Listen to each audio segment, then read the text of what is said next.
church family. How is it going? I hope that you are safe, and I hope that you are washing your hands. I want to make this video, and I'm going to make a few of these each week until this crisis passes, and we're going to call them Coronavotionals. Now, I can't take credit for that.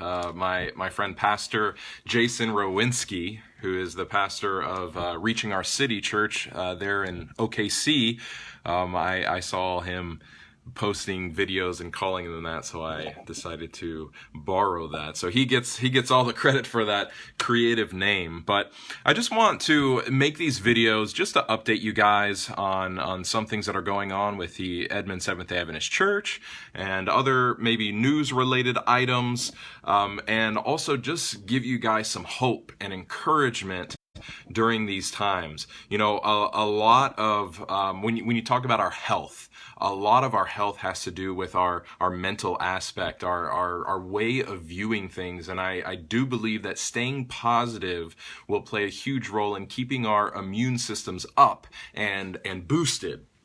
So I hope to bring you some joy, some encouragement, some hope, something to really grasp onto. But before we look at a few Bible verses, I did want to update you guys on a few things as well. If you haven't already, please go to our website, edmondadventist.org. And on the front page, the home page, if you scroll down a little bit, you will see our coronavirus updates. There are a few letters there to check out. One that I sent out to the church worldwide to let you all know the fact that we will not for the next couple weeks be having worship service there in the church or Bible studies on Wednesday night, but we're bringing back the prayer stream, which we did last night. And I also want to let you know that this coming Sabbath and the next Sabbath at 11 a.m. on Sabbath morning, we will be posting a video that you can watch there on our YouTube page. So on our YouTube page, just get on YouTube, search Edmond Adventist, and you'll pull up our page there. If you're not already subscribed, do that. You can also put on notifications to remind you whenever we put up videos. But tomorrow we're working with a few people and we're going to be recording some music, and I'm going to be recording a sermon. And so we're going to put a video together and do this in the church there with just a few people so that come Sabbath morning, you are safe in your homes with loved ones and you can still get that Edmond church feel that I know that all of us are going to be missing over the next couple weeks, but we can still stay connected. I want to remind you, be calling your friends, texting your friends, reaching out to each other, and offering prayer, offering encouragement, just checking up on one another. I can say that I was immensely blessed today. Gary and Sue Bishop decided to come by and bring Sarah and I some food and some supplies. They brought toilet paper, paper towels, hand sanitizer. I mean, this is like gold, right? During these times. And they decided to share what they have with us. For those of you that don't know, Sarah and I are currently under a bit of a quarantine here at our apartment. Somebody tested positive there at the Capitol where she works, and so she was tested and sent home to be quarantined, and we are awaiting the test results, hoping and praying for a negative. We don't have any symptoms as of now, but anyways, I was really blessed by that. So maybe check out my personal Facebook page. I made a post today, something that Mr. Rogers spoke about in terms of helpers and finding helpers and wanting to be a helper. And so maybe reflect on that and ask yourself, how can I be a helper? And you don't even have to leave your house to do some of these things. So anyways, I wanted to update you on that. Also, in the next few days, we're going to be releasing a video, and this video will be a tutorial on how to use online giving. You know, when you talk about tithes and offerings, God calls us to tithe on our increase, right? And now I know that maybe some of you aren't working right now. You are not having anything coming to you in terms of increase. Maybe you've lost your job. If you're not having an increase, please pray how God would ask you to proceed. But if you're still able to work, if you still have your increase like you did before this pandemic started, please be faithful in your giving. I mean, we don't know how long this is going to last. We don't know what the fallout is going to be. And, if we stop being faithful in our tithes and offerings, we are talking about the possibility of maybe pastors or teachers or conference administrators losing their jobs, maybe even churches closing. And I know that's not what we want to see happen. So please prayerfully consider continuing to be faithful in your tithes and your offerings. And for those of you that maybe haven't done online giving before, we want to give you the training that you'll need. It's not difficult. It's really not, but being able to watch a video and see where to click and how to set up your own account so that you can continue giving online will be helpful. So we're working on that as well, and so look out for that video in the meantime. So I would like to spend a few minutes in the Psalms. So first, I would like to turn your attention to Psalm 23. Psalm 23 and verse 4. It says, "Yea, though I walk through the valley of the shadow of death, I will fear no evil, for you are with me. Your rod and your staff, they comfort me." I know that somebody needs to hear this message today. And I know that, maybe you're just stuck in your home. You're not necessarily walking through the valley of death, but I believe that no matter where you are, the valley of death is, one opposite side of the extreme. And the other side of the extreme is probably, on your knees in church, with, praying to God. But if you're anywhere in the middle, whether it's somewhere that you feel comforted, somewhere where you're kind of anxious and unsure, God is there with you, and there's no need to live a life of fear. God is with you. And this is a psalm that David wrote. And if you're familiar with the life of David, especially during this time in his life, there were a lot of rough things going on. Dear friends betraying him, an entire king and that kingdom coming up against him to kill him. But he decided, I'm going to continue to trust in the Lord. And I believe that during this pandemic, during this crisis, we need to continue to trust in the Lord and not allow fear to take away the hope that we Christians have in Jesus. Moving on, just a few chapters forward, Psalm 27. Psalm 27 and the very first verse there, another psalm of David.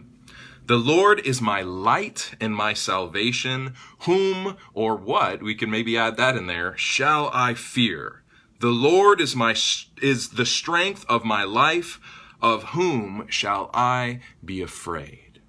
When God is on your side, it doesn't matter who's coming up against you. And so I don't know who needs to hear that this afternoon, but I hope that you find hope and encouragement there. And the last verses I want to look at are in Psalm 139, very well-known psalm. You're probably going to be familiar with these verses, but I believe that there is power in repetition. Sometimes, especially in times when we are fearful, when we are anxious, there are a lot of question marks about the future. It's easy to forget things, even those things that we know so well. So I want to read these verses. Psalm 139, verses 7 through 12. "Where can I go from your spirit? Or where can I flee from your presence? If I ascend into heaven, you are there. If I make my bed in hell, behold, you are there. If I take the wings of the morning and dwell in the uttermost parts of the sea, even there your hand shall lead me, and your right hand shall hold me." The right hand, that's God's strong hand. That's the hand you want to be held in, because nobody or nothing can pull you out of it. Verse 11, "If I say, surely the darkness shall fall on me, even the night shall be light about me. Indeed, the darkness shall not hide from you, but the night shines as the day. The darkness and the light are both alike to you." I think that David here is saying two things. The first is, it doesn't matter where I am, God, I believe that you are there. And I know that for many of you, myself included, I would much rather be somewhere else in this moment. I would much rather be able on Sabbath morning to spend my time with my church family. But because of circumstances, we're not able to do that. But even though I'd much rather be there, even though I'm here, even though you are wherever you are, God is also there. And I believe that the second thing, those last two verses there in Psalm 139, verses 11 and 12, David is talking about, darkness falling upon him. And even though he's in the darkness of light, or the darkness of night, there is God's light shining upon him. It is about him. And even though it's nighttime, he knows that there is this spirituality, this life, this whatever you want to call it, this power coming from the God of heaven upon him. And he's able to see. We're scared of the dark typically because we can't see what's in the darkness, and we have a fear of the unknown. But David says, even though I'm in the darkness, God's light is shining in my life, and I do not need to be afraid. And so I know that during this pandemic, during this time of uncertainty, there's a lot of darkness around in terms of question marks. There are things that we don't know about the future, how this is all going to shake out. And there are questions about the stock market. There are questions about this virus and when it will go away. There are questions about, can it be cured at some point in the near future? We don't know. There's a lot of darkness, but in the midst of that darkness, God wants to shine his marvelous light into your life and into my life. Are we willing to accept that light? Are we praying and asking for God to show us that light?